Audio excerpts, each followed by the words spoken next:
Dios les bendiga, hermanos. Vamos a compartir la palabra de Dios en Tesalonicense, como venimos haciéndolo. Hemos predicado sobre el primer capítulo de Tesalonicense.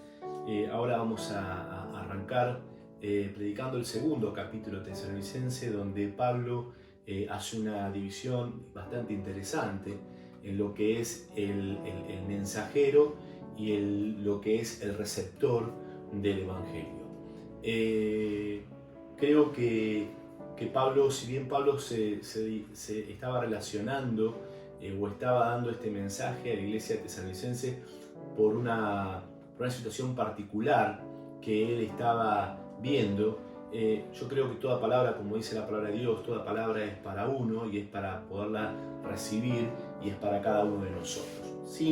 Vamos a leer nuevamente, como dijimos, en 1 Tesalonicense capítulo 2. Amén. Dice así la palabra de Dios, dice: porque vosotros mismos sabéis, hermanos, que nuestra visita a vosotros no resultó vana, pues habiendo antes padecido y sido ultrajados en Filipo, como sabéis, tuvimos denuedo en nuestro Dios para anunciar el Evangelio de Dios en medio de gran oposición.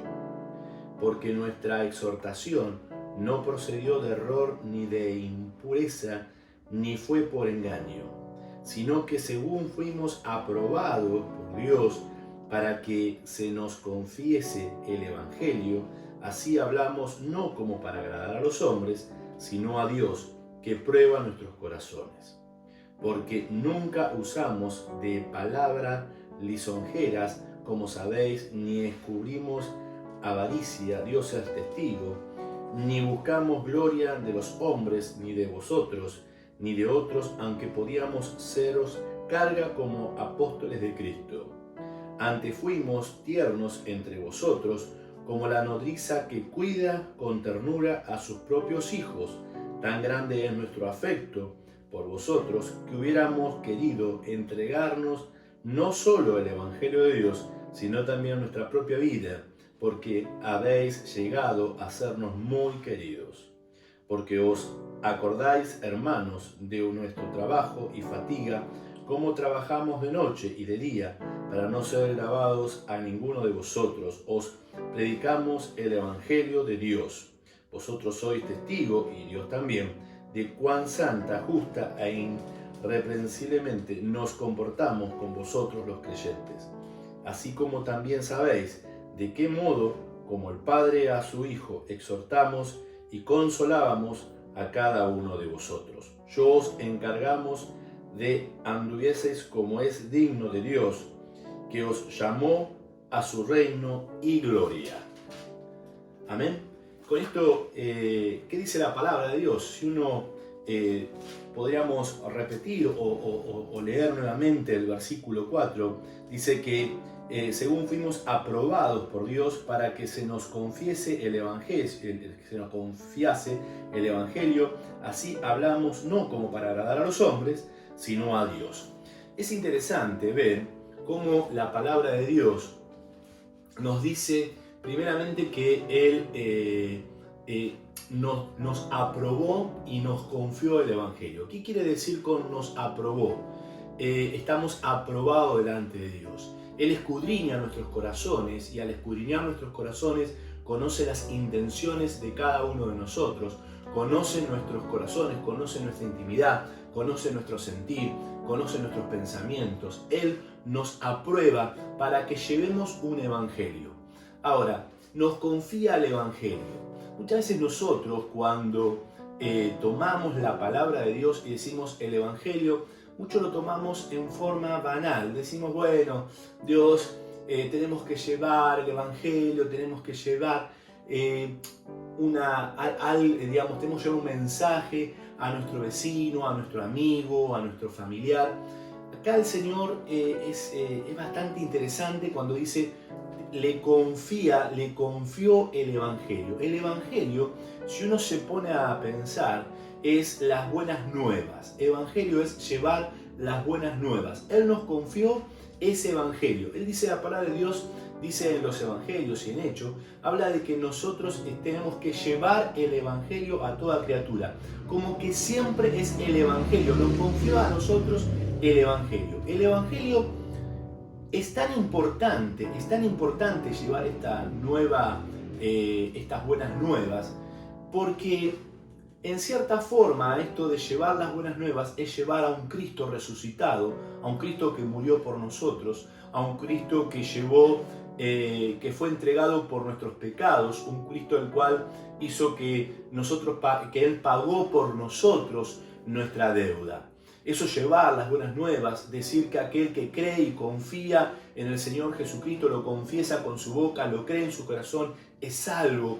Es importante llevar estas buenas nuevas. Es tan importante que dice la palabra de Dios, el mismo Señor Jesucristo dijo, hubo un hombre una vez que encontró un tesoro, encontró una perla en su tierra, en un campo, y dice que vendió todo lo que poseía para poseer ese campo. Fíjense lo importante que es este evangelio, lo importante que es llevar estas buenas nuevas, lo importante. Él confió algo importante en tu vida, en mi vida. No es algo sencillo, no es algo simple, no es algo banal, no es algo cotidiano, es algo muy importante lo que el Señor confió en tus manos, lo que el Señor confió en tus vidas. No es para que vos te lo quedes, no es algo para atesorarlo, sino es algo para exponer. Por eso el Señor dice que nosotros somos la sal, que somos la luz. Quiere decir que tenemos que transmitir el evangelio que el Señor dio a nuestra vida. Pero el Señor dice también, o Pablo lo menciona, dice que no es para agradar al hombre, sino es para agradar a Dios. También lo repite en Gálatas capítulo 1, versículo 10, dice que no es para agradar a los hombres, sino es para agradar a Dios. El evangelio tiene que ser, el que transmite el evangelio, tiene que transmitir un evangelio que es para agradar a Dios, no para agradar al hombre. Es un evangelio para agradar a Dios. ¿Y qué quiere decir esto? Que el evangelio, cuando uno transmite el evangelio, si uno va viendo los diferentes versículos en el capítulo 2, llegamos hasta el versículo 12, uno va viendo que una de las características de transmitir este evangelio es con denuedo. Quiere decir, como dice en Corintios capítulo 9, dice que se debe entregar con toda voluntad, con toda nuestra voluntad. Porque si entregamos el evangelio con toda nuestra voluntad, el Señor nos va a recompensar. Quiere decir que nuestro evangelio no tiene que ser entregado, bueno, no me queda otra, y bueno, ¿qué voy a hacer? Me dicen. No, tiene que ser una entrega, tiene que salir de adentro nuestro, decir lo que tengo, esa perla preciosa que la recibí un día, que gracias a alguien que transmitió ese evangelio a mi vida y la pude recibir, también yo tengo que llevar ese evangelio a otros. La otra característica, aparte de esto del denuedo, de esto de una entrega, es que uno no importa la situación. Fíjense que Pablo menciona que estaba en una situación compleja. Los de Tesalónica estaban en una situación compleja. Fíjense que él venía de Filipo, estuvo en Filipo, lo dice en Hechos capítulo 16, y él cuando él estaba en Filipo dice que tuvo gran persecución de parte de la población. Y el entrar en esto de llevar el evangelio hacía que los de Tesalónica también estuvieran en esa situación compleja de persecución. Muchas veces las situaciones no son las mejores para llevar el evangelio, pero sí hay algo claro, que no importa la situación que estemos pasando, no importa cuál sea el momento que estemos, sí uno tiene que entender que el Señor nos va a dar la fuerza y nos va a dar el valor para transmitir este evangelio, porque Él lo confió en tu vida y me lo confió a mi vida también.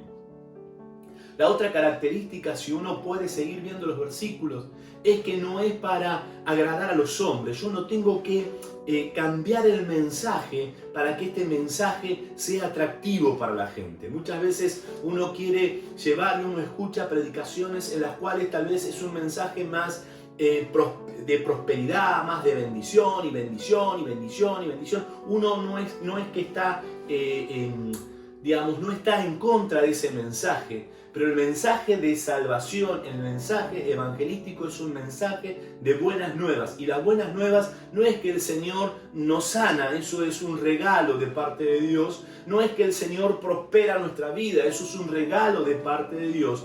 El nuevo o el evangelio, las buenas nuevas, es que Cristo murió por tu vida, murió por mi vida para traer salvación a nuestra vida y traernos vida eterna. Esa es realmente la nueva o la buenas nuevas, el evangelio.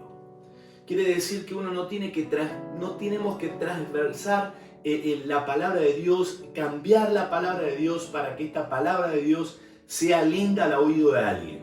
La palabra de Dios se tiene que transmitir tal cual como es. Luego sigue diciendo Pablo, o la Escritura, sigue diciendo que tiene que ser exhortar y consolar. El exhortar y el consolar uno tiene que entender como un padre. El padre muchas veces tiene que exhortar al hijo, pero a su vez también lo consuela al hijo. Es una actitud en la cual el padre le está mostrando el amor que tiene hacia su hijo, y también uno tiene que entender que es lo que uno le da a entender que lo importante que es la salvación, lo importante que es el evangelio, es transmitir algo importante. Esa persona tiene que ser exhortada, tiene que ser consolada, tiene que entender que Cristo murió por cada uno de nosotros. Dice la palabra de Dios que también tiene que ser con ternura. Quiere decir que cuando nosotros transmitimos el evangelio, tenemos que hacerlo como que son nuestros hermanos menores. Tenemos que ser como la madre nodriza, tenemos que ser como esa gallina que guarda sus polluelos debajo de sus alas, como dicen los salmos. Tenemos que tener ternura por estas personas, amarlas y ser mansos ante estas personas. Quiere decir, y con esto quiero terminar, hermanos, que el Señor nos enseña, que la palabra de Dios nos enseña que tenemos que transmitir el evangelio. Él nos escogió, nos confió el evangelio para transmitir, para agradar a Dios. Que en estos días busquemos estrategias. Pablo tuvo un montón de estrategias. Busque su estrategia para llegar a aquella persona que todavía no conoce a Cristo y transmitir unas nuevas para esa vida. Dios le bendiga ricamente. Vamos a orar en esta noche. Señor Jesús, oh Padre amado, te damos gracias, Padre, por tu palabra. Gracias porque de alguna forma tú nos vas a dar, Señor, la estrategia para poder seguir evangelizando. Gracias, Padre. Gracias. En tu nombre te damos gracias. Amén y amén. Dios le bendiga ricamente.